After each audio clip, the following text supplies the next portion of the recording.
ابودرداء ایک صحابی تھا، رسول کا بڑا مشہور نام ہے ابودرداء۔ یہ بچپنا تھا جب میرے سلطان کربلا کا، تو ابودرداء سے سرکار کھیلا کرتے تھے۔ ایک کھیل ہے جسے عربی میں کہتے ہیں بدہات، یہ جیسے گول پہیے ہوتے ہیں نا، ایسے لکڑی ہوتی ہے اتنی اتنی، تو وہ ایک پھینکتا ہے اسے، پھر دوسرا پھینکتا ہے، اگر اس کی نشانے پہ لگ گئی تو یہ جیت گیا۔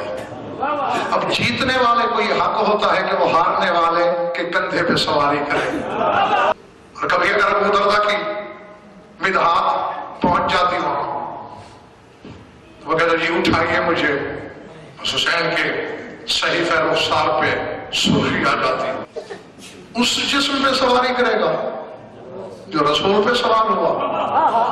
اور اگلی بار جب حسین جیت جاتا پھر مسکرا کے فرماتے ہیں کتنا بدنصیب ہے، اس بدن کو نہیں اٹھاتا جسے رسول اٹھاتا۔ ایسی باتیں لسان اللہ کا بیٹا ہی کر سکتا ہے۔ تو وہ ایک دن بھاگا بھاگا رسول کی خدمت میں آیا، یا رسول اللہ، آج تک ایک دفعہ حسین نے مجھے باری نہیں دی اور ایک دفعہ مجھے چھوڑی نہیں، لیکن مجھے حسین سے کبھی نہ خار محسوس ہوئی ہے،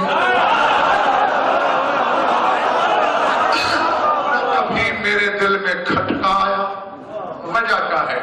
اور رسول نے تو جو جواب دیا سو دیا۔ حسین بھی مسجد کے دروازے میں داخل ہوئے اور ابودرداء کے یہ لفظ سن رہے تھے، وہی قدم روکے، رسول نے اپنی بات روکی، حسین کچھ کہنا چاہتے ہو؟ نانا آپ سے نہیں، اس سے۔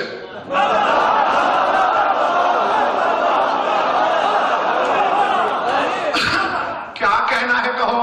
نانا جان یہ یہی کہہ رہا ہے نا کہ حسین نے کبھی باری نہیں دی، پھر بھی میں اسے اٹھاتے اٹھاتے اکتایا نہیں، خار نہیں آئی۔ ابودرداء والذی نفسی بیدہ لو کون لربی جسما لحملنی، فرمایا ابودرداء مجھے قسم ہے اس ذات کی جس کے قبضہ قدرت میں حسین کی زندگی ہے، تو کون ہے؟ میرے پروردگار کا بدن بھی ہوتا تو وہ بھی مجھے اٹھا لیتا۔